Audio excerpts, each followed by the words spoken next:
the Outdoor Journal. Today on the Outdoor Journal, join Angelo Viola in Costa Rica as he takes a wild river ride through some of the most exotic rainforests in the world.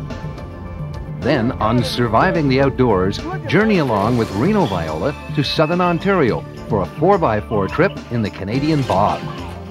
And on Off the Beaten Path, Pete Bowman finds himself on a deserted island in the Bahamas, where he quickly learns how to live off the land. All this and more coming up on the Outdoor Journal. Hi folks, welcome to Costa Rica. This impressive piece of white water behind me is the Rio Pacuare. It's going to be our home for the next couple of days as we drift down about 25 miles of the most incredible whitewater rafting you're ever going to see. This team behind me is my team.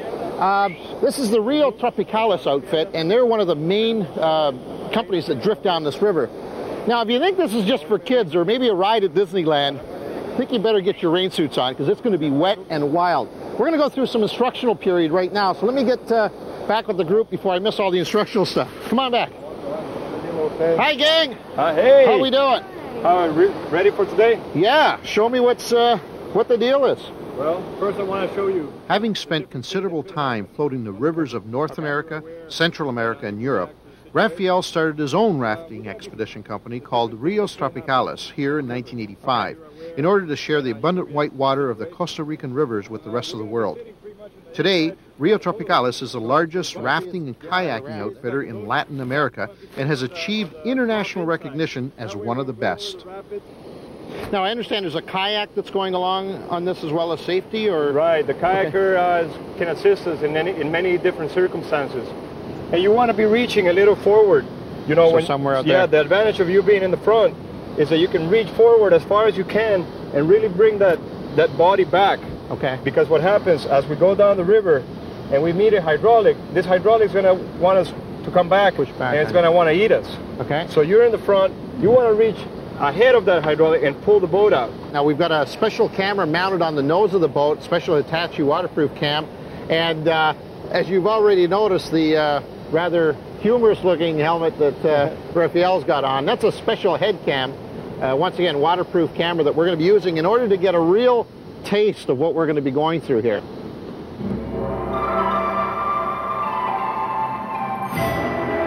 The Pacuare River is reputed as being one of the most scenic of all the whitewater rafting rivers of the world. Wild and untamed, this big, brash waterway plunges down almost 2,000 feet of elevation through more than 30 miles of the most spectacularly beautiful and largely unexplored tropical rainforest. If there was anything ever created purely for the wow effect, this is it. Whitewater Fantasyland. No wonder the movie Congo chose this as its set. White water, baby, and lots of it.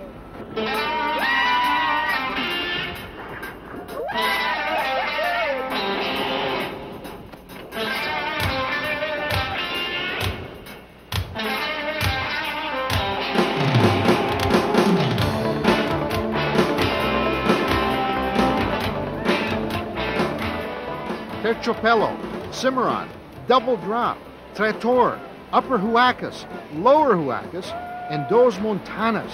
These are all serious rapids, folks, with grabby holes that are there for one thing and one thing only, to turn you inside out. I'm starting to feel pretty darn good about myself. After all, I'm still in the raft, I'm all in one piece, and there's a hammock just around the next bend with my name in it at Raphael's jungle camp. That's just about the end of this day, my initiation day. Tomorrow it starts getting tough. But first, let's have a look at this week's Surviving the Outdoors. 4x4ing, or off-roading as some people call it, is one of the fastest growing sports in the country, even if you're normally not that adventurous. It's fun, it's exciting, and can be rewarding, and you know what? It's as safe as driving down to your favorite store. All you need is the right equipment, the right attitude, the right conditions, and the use of the buddy system. Now, Jim's back there today just in case we need him as a backup. Guys, you ready to go? All ready to go, Reen. Let's do it. Most 4x4ing is done on private property or established trails, and you can go at your own level of difficulty. It can be done at a relaxing pace or as a competitive event. As safe as the sport is, it's one of those activities that you should never do alone. And today I've got a good friend of mine with me, Graham Potts, as well as Jim Clayson in another truck, because the buddy system also plays an important role in this sport. What do you mean, give her? Give her all she's got. Give her all she's got. We're gonna get buried now, boys. Oh no! Now comes the fun part, Reno. Well, the worst happened. The bog had eaten my truck. So while Jim and Graham talked over the situation, I waited. See, one of the important things about these winch cables is you really should have some good hand protection on. As you're reeling out this cable, although this is a new winch, sometimes you get barbs or strands of steel hanging out of the cable. They can really do a number on your bare skin. There are several things that you need to consider when pulling your vehicle by winch. One of them is making the right connection and keeping the pull as straight as possible, and the other is safety. That's why you should never hurry a pull or try and take shortcuts. Tighten it up a little. Now this is just a safety precaution in case that clevis hook lets go, or in case the hooks on the front of the truck let go. That cable, when it's under load, becomes quite a projectile if it lets go. Then it was time. As the winch started to tighten, my truck started to move, and I became thankful that I'd only become stuck because of the water and the mud factor, and not something more serious like a snagged axle. I can't stress enough that this is not a sport that should be done alone, and the buddy system is a definite plus in this case. Off-roading is becoming a sport for a lot of new participants, and having the right equipment and a thorough knowledge of all the right tools is an asset and definitely pays off. All right, buddy. We're out of that stuff. Well, Reno, Put her here. High five it. Yes, sir. Coming up, an overnight stay in the wilds of Costa Rica, and then we'll experience life on a deserted Bahamian island.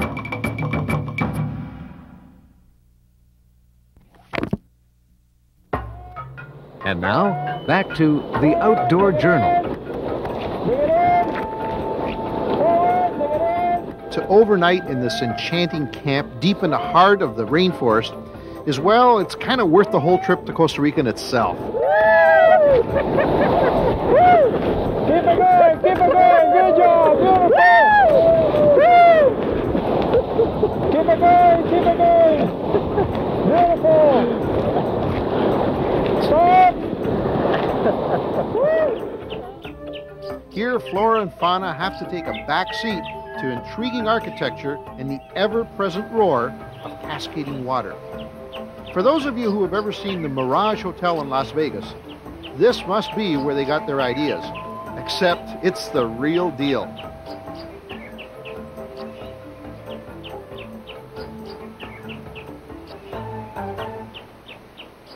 After a great meal consisting of, among other things, jungle chicken, which you really don't want to know what it is, Raphael took me out to a very special place to unwind. I'm leaving. We're rolling big time. Whoa! Welcome to Outdoor Journal! Woo! Okay, Angelo, it's your turn. I don't do that stuff. I fight sharks, I pick up snakes, I go down the mighty rivers of Costa Rica, but I do not swing out on vines. As nighttime came, Rio Pacuare fell out of sight, but never out of mind, as its constant roar was a reminder of what was still ahead. During evening gatherings, the camp is lit with candles and gas lamps, creating the perfect atmosphere for river talk. You were saying today on the raft that obviously there's some problems coming up with the possible dam construction. In fact, that's what you're involved in, right? You're involved in stopping that. What can you tell me about it? Rios Tropicales has set up a non-profit organization called Fundación Rios Tropicales, and we're trying to focus a little bit on an awareness campaign so that people can learn about the project that they're trying to set up in Dos Montañas. It's a massive... That's at the end where we're going, right? That's the pass where we'll be ending our run. Yeah. It's a massive hydroelectric project that's going to involve 2 dams, and all the energy production will be involved over on the Pacuare River. It's hard to believe. I mean, as I'm paddling down today, I'm thinking about some of the things you were talking about earlier on. They're not evident. You don't see them. You certainly don't feel them. to think that in 5 years that could be a possibility is bizarre. Yeah, in 5 years you could have a road that crosses the river and a bridge, and you start having traffic and loggers and, you know, the hydroelectric project. You can sense it, and we've seen it in many parts of the world, and we'd hate for it to happen here. I mean, well, purely for selfish reasons now, I'll tell you, I'd like to be able to come back and experience this all over again, and I'm sure there's a lot of areas around the world that are every bit as worthy as this one for people out there to get up off their butts and do something about it, because that's what it sounds like that it needs. We need a lot of support, economic support and voice, and just anybody with influence, anybody with a heart, anybody. You were asking me the question you had before, another good answer. The power companies say, well, we're going to make this great lake for you, and you can do all these kind of things. And you go like, wait a minute, people don't come to Costa Rica for an artificial lake, and you're from the Great Lakes area. That's right. That's where you go. That's a natural lake. That's right. You go to Switzerland, you go to Guatemala for that matter, for a lake. Not you know, here. So it's a very... Speaking of which, when's wake-up call tomorrow morning? What time are we heading out? Well, let's get an early start. You know, we got a nice long day. We can take some side hike. How soon before we hit the real big water? How far down? The gorge is right around the bend. Oh, it's right here. Right here. I mean, tomorrow we get going. The first rapid is going to wake up, and then the first waterfall that we see, guess what it's called? Wake Up Falls. We'll go right under it, and you wake up from there, and from there on we get a series of about 6 or 8 rapids that are a lot steeper than we've been through. Hey, this one out here is no slouch. The one right out in front of the lodge here? It's wow. It's a new one. It's technical. It's steep. It's long. And what we're going to see tomorrow is it's a little better. A little better. And wait for those montañas. Those montañas, you know, we're going to be so good as a team by then, but we're going to be a little fatigued. So at that point, we go like, okay, guys, let's forget our fatigue. Let's work as a team, because it's a long straightaway with a real hard bend to the right, and then a long curve to the left, which has a lot of big rocks and big hydraulics and big everything. And at that point, when we get over that rapid, it's like we get into the Dos Montañas Canyon, which is a 5-meter wide gorge with flat water, where the dam would be, and you just go like, whoa, we made it. We did it great, you know. So Dos Montañas is going to be. Well, let's drink up and call it a day. All right. Here's to today. Salud. Yes, I'm with you on that. Cheers.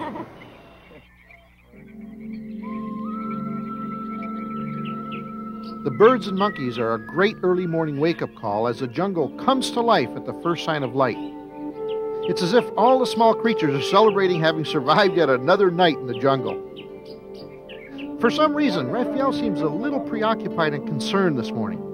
I hope it's about some unpaid tax bills and not the lower Huacas Rapids that we're supposed to tackle later today. Anyway, for now, I'm just going to enjoy myself.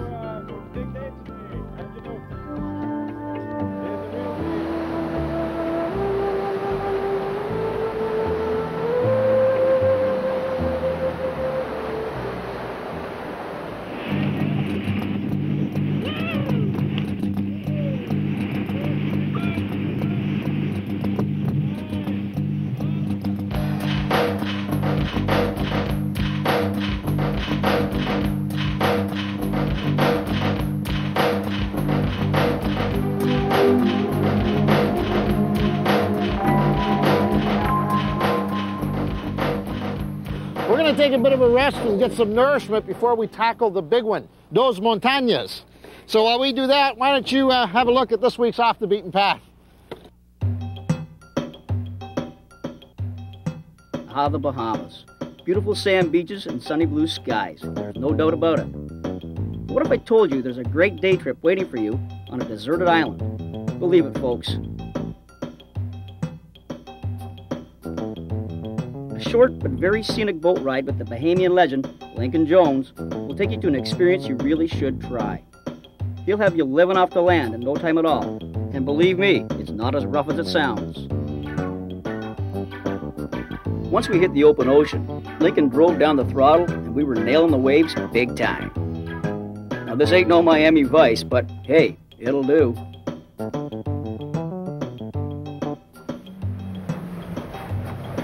All right, guys, it look like the spot right All righty. For my favorite part of the trip here, folks, and it's not the fishing part, it's once we catch them, I'm going to eat them. Yeah, I've heard about you, the way you cook this fish up, buddy. They said it's the best meal in the Bahamas. Your shore lunch. here. Guaranteed to be good. All right, it better be. I got to catch the fish, that's all. All right. I know I will. I know I will. Look at this water. Absolutely incredible. Put the slip sinker on it. After we picked out our rigs, Lincoln started to prepare the bait. It didn't take long before we started hitting small but very exotic species like triggerfish and parrotfish. But these weren't what we were after. Link had snapper in mind.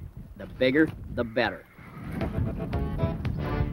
Bring that over this way, buddy. Come on. Ooh, nice snapper. Oh, look at the size of that guy. Get in there. Put him in. You, beautiful job. Now that is a big fish. I would have to say. Good work, pal. You sweet thing, you. After boating more than enough meat for the table, Lincoln took me to the deserted Manjack Island, and I thought it was going to be rough on it. I unloaded our catch of snapper with anticipation of the ultimate fish fry. After he's done cleaning the fish, he has a rather unique way of getting rid of the excess. Wait till he starts coming towards? Yeah. Now you got to put it right. Oh, I got about 20 of them coming here. Oh, this Put it right on the bottom. Right on the bottom. Look at this. This is wild.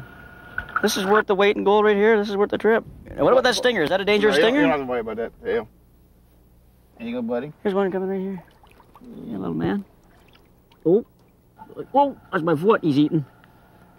They don't have too good eyes, do they? He ran right into me. This guy he backed right off because I guess that guy was there.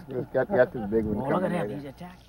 And of course, for the ultimate in survival, well, you do have to eat to live, folks. Give me a break. Oh, my God, that is fantastic. Taters. You're a culinary genius. Man, I tell you, I can't believe how well you cook. Oh, that is, well, you know, I thought being on a deserted island would have been all that tough, you know? But after all, I am with the legendary, the famous, the magnificent, the one and only Mr. Lincoln Jones. Anybody who's got names like that, you know he's going to cook well. Now, for your travel tips, here's Passport. My flight destination was Marsh Harbor in the Abacos via Bahamas Air from Miami, Florida. Abaco isn't an island in the Bahamas, but rather a chain of islands just east of the Grand Bahama Island. Stretching some 130 miles from north to south, the Abacos consists of two major islands, Little and Great Abaco, and literally dozens of sparkling keys, many of them deserted. Official ports of entry are Walker's Key, Green Turtle Key, Sandy Point, and of course the hub of the Abacos, Marsh Harbor. Citizens of the United States and Canada do not require a passport for a visit to the Bahamas that does not extend beyond 3 weeks. Identification such as a birth certificate accompanied by a picture identification is required. The unit of currency is the Bahamian dollar. The Abacos is a place of balmy breezes and unhurried beauty. This arc-shaped configuration creates a succession of unforgettable experiences for anyone who visits this area of the Bahamas. Coming up, the final descent down the raging Pacuare.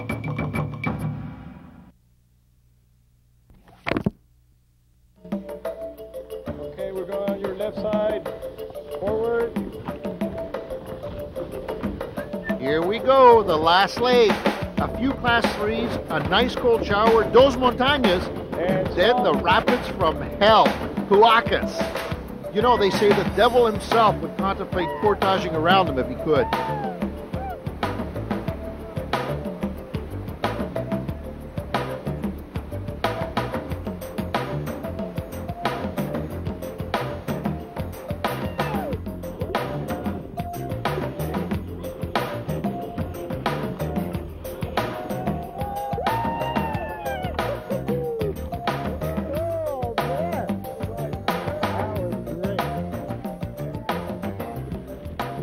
Just when you think to catch your breath, sites like Huacas Falls plunging 150 feet directly into the Pacuare knock the living wind right out of you.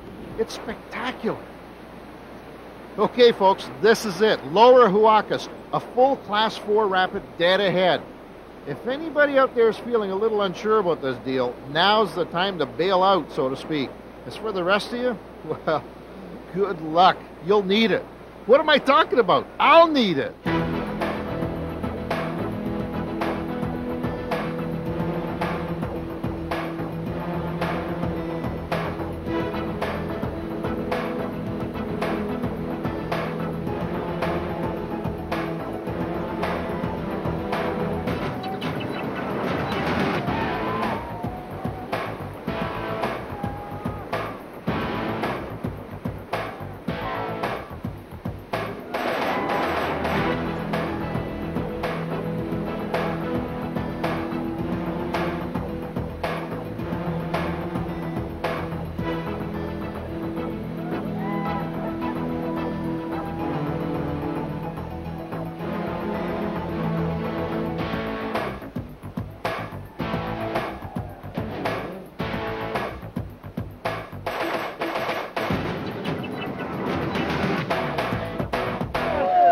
Beautiful! And stop! Whoa! Woo! Woo! Whoa! Nice run! All right!